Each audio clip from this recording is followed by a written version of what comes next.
कितनी स्नो अंदर आई हुई है। यहाँ सारे बच्चों के टॉय और साइकिल, स्कूटर ये सारी चीज़ें रखती मैं बालकनी में। थोड़ी सी विंडो खुली रह गई थी तो उसका नतीजा ये रहा। आप देख सकते हैं पूरा बाहर वाइट चादर होती ना, ऐसे पूरा हो गया है क्योंकि बहुत ज़्यादा हैवी स्नोफॉल हो रही है। Hello everyone, welcome back to the channel. I hope आप सब बहुत अच्छे होंगे और आप देख सकते हैं बाहर का व्यू। एनीवेज़ यहाँ मैं अपना ब्रेकफास्ट लेकर के बैठी हूँ और ये एवोकाडो का मैं बनाने वाली थी सैंडविच, फिर वही हुआ कि सब ने मना कर दिया और एग यहाँ पे ऑमलेट और ब्रेड ले ली। तो मैंने सोचा चलो मैं इसे ऐसे ही फिनिश कर देती हूँ क्योंकि ये अगले कुछ टाइम बाद ये ख़राब होने वाला था, तो उससे पहले मैंने सोचा मैं इसे ख़त्म कर लेती हूँ। और आप बाहर देख सकते हैं ये विंडो कितनी ज़्यादा यहाँ पे स्नो है। और सच में जब मैं उठी थी ना तो इस तरीके का देख करके ऐसे लगता है बिल्कुल फ्रिज के अंदर ही बैठे हैं और बहुत सुंदर लगता है। हाँ, लेकिन जब ऐसे वेदर में कहीं जाना हो तो बहुत आफत आती है। और आप देख सकते हैं जब मेरे चारों तरफ स्नो के बड़े बड़े इस तरीके से क्या बोलेंगे इनको, मतलब ढेर लगा के रखा हुआ है। और कुछ तो गाड़ियाँ वगैरह जो है ना मेरे आसपास की पार्किंग एरिया की पूरी बिल्कुल स्नो से फुल कवर हो गई है और समझ में भी नहीं आ रहा कौन सी किसकी गाड़ी है। आप देख सकते हैं कितनी ज़्यादा यहाँ पे स्नो हो रखी है और अभी भी हो रही है और अगले 48 आवर्स तक होने वाली है बहुत ज़्यादा। और स्नो स्टॉर्म भी आके जा चुका है। और लेकिन हाँ, आज वेदर कुछ ऐसे ही रहने वाला है। और बस मुझे कुछ काम था तो मैं बाहर निकली थी और है ना बहुत ज़्यादा स्नो है तो ट्रैफिक वगैरह भी बहुत ज़्यादा लगा, हर कहीं बहुत ज़्यादा लगा है। मतलब मैंने जो देखा ना बीच बीच में काफ़ी सारी जो टैक्सी होती ना वो फंसी हुई थी। इवन जिससे मैं जा रही हूँ, ट्रैवल कर रही हूँ, ये भी बीच रास्ते में रुक गई थी। रीज़न वही था कि बहुत ज़्यादा हैवी स्नोफॉल हुई थी। और आप देख सकते हैं मैं विंडो से ये शूट करी थी। ये जो स्नो ट्रक होते हैं ना, इस तरीके से ये आपको बहुत मिलेंगे इस सीज़न में देखने को। और ये रूट मतलब साफ़ करते जाते हैं ताकि पब्लिक को परेशानी ना हो। तो आज है ना बहुत जगहों पे इसी तरह की ये ट्रक हैं। तो मैंने सोचा आपसे मैं शेयर करती हूँ। इतना ज़्यादा मतलब हैवी स्नोफॉल हुआ था, बिल्कुल रूट जाम हो चुका था।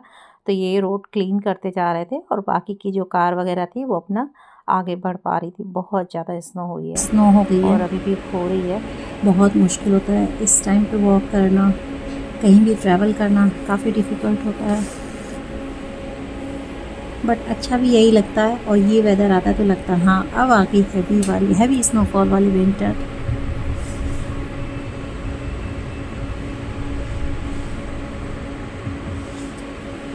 सारी गाड़ियाँ धीरे धीरे रेंग रही हैं।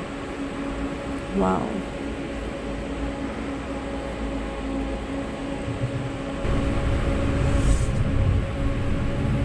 गुड मॉर्निंग एवरीवन, और मैं मिल रही हूँ आपसे नेक्स्ट डे। और स्नोफॉल हुई है और खैर आजकल तो रोज़ ही होती है लगभग। और बस यहाँ पे आप देख सकते हैं मेरा एज़ यूजुअल कुकिंग का काम स्टार्ट है।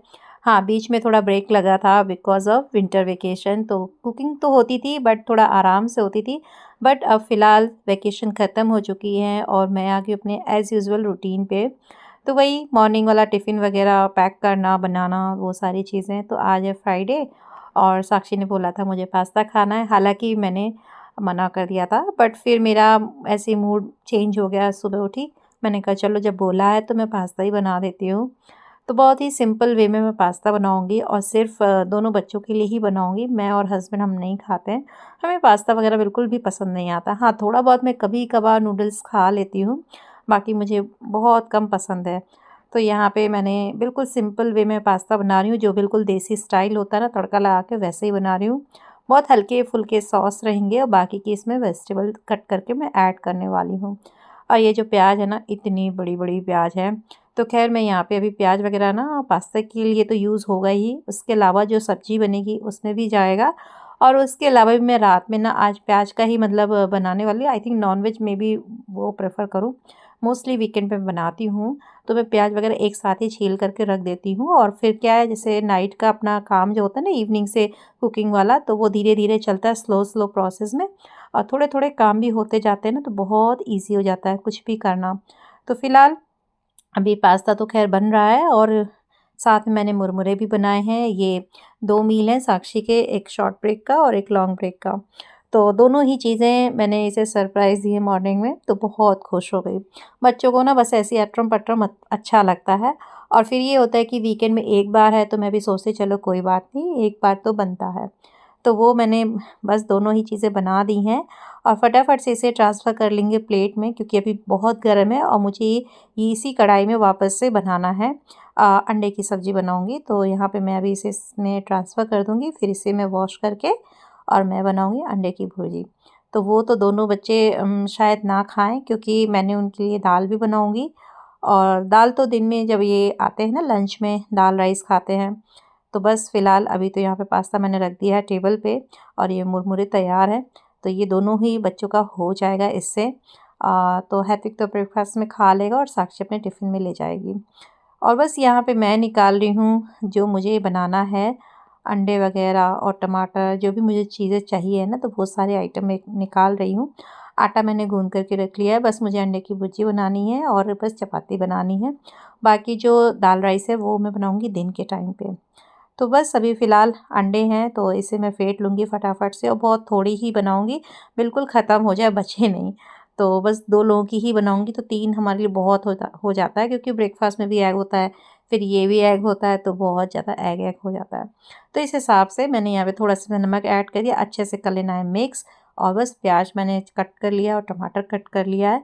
और ये देखिए मैडम आ गई हैं और ये मतलब जैसे इसने देखा ना कि लंच में मुझे ये मिलने वाला है आज, तो वो बहुत खुश हो गई।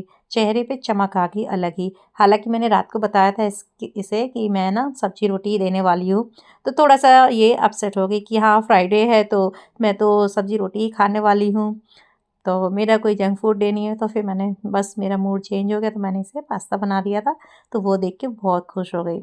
तो बस अभी फ़िलहाल साक्षी रेडी होके आ चुकी है, उसके बाल वगैरह बनाऊँगी, फिर अपना ब्रेकफ़ास्ट करेगी और फिर वो स्कूल के लिए निकल जाएगी। और सेम पैन में देखिए मैंने अंडे को ना स्क्रम्बल एग बना लिया था, फिर इसके बाद उसी पैन में ही प्याज अच्छे से भून करके टमाटर भी ऐड कर दिया है और अपने जो रूटीन वाले मसाले होते हैं वो ऐड कर दिए। बहुत ही हल्की-फुल्की मतलब लाइट से मसालों के साथ में बनाऊँगी और ये इस तरीके से ना बहुत टेस्टी लगती है और खूब सारा हरा धनिया डाल दीजिए, बहुत टेस्टी लगती है। तो बस यहाँ पे ये सब्ज़ी हो गई है तैयार और इसे भी मैं फटाफट से ट्रांसफ़र कर लूँगी। और बस यही था कि जब मैंने देखा कि सारी चीज़ें हो गई हैं, बर्तन इकट्ठे होते जा रहे हैं, आटा गूँध करके रखा था। हालाँकि मैं एक साइड ना चपाती बनाना भी स्टार्ट कर देती हूँ, बट आज मैंने सोचा चलो सब पहले सारे बर्तन ही निपटा लेती हूँ, इसके बाद लास्ट में चपाती बनाऊँगी और फिर एग ब्रेड होता है ना, वो बनाऊँगी। तो बस पहले तो मैंने सारे बर्तन निकाल लिए यहाँ पे और बस फटाफट से मैं इसे वॉश कर लूँगी। और जैसे इकट्ठे होते जाते हैं ना बर्तन सिंक में, तो देख-देख के एक टेंशन सी होने लगती है और थोड़े से भी बर्तन होते हैं ना तो मुझे बहुत इरिटेशन होती है। मुझे लगता है कि यहाँ कुकिंग हो या एनी मतलब किसी भी टाइम सिंक में बर्तन नहीं होने चाहिए, वो खाली-खाली सा अच्छा लगता है देखने में। तो बस बर्तन वगैरह साफ़ करके यहाँ पे मैं फटाफट से चपाती बन और बस इसके बाद फिर मुझे तवा ही साफ़ करना रहेगा और जो ब्रेकफ़ास्ट के बर्तन निकलेंगे वो रहेंगे, थोड़े बहुत ही रहेंगे। तो इसके बाद मैं दूध वगैरह बॉयल करूँगी और बस यहाँ पे मैं अब बनाऊँगी ऑमलेट ब्रेड बनाने वाली हूँ। तो ये तो मैं खाऊँगी ऑमलेट जिसमें खूब सारी वेजिटेबल्स होती है, बहुत टेस्टी लगता है। तो चलिए दोस्तों इसी के साथ व्लॉग का भी कर देती हूँ एंड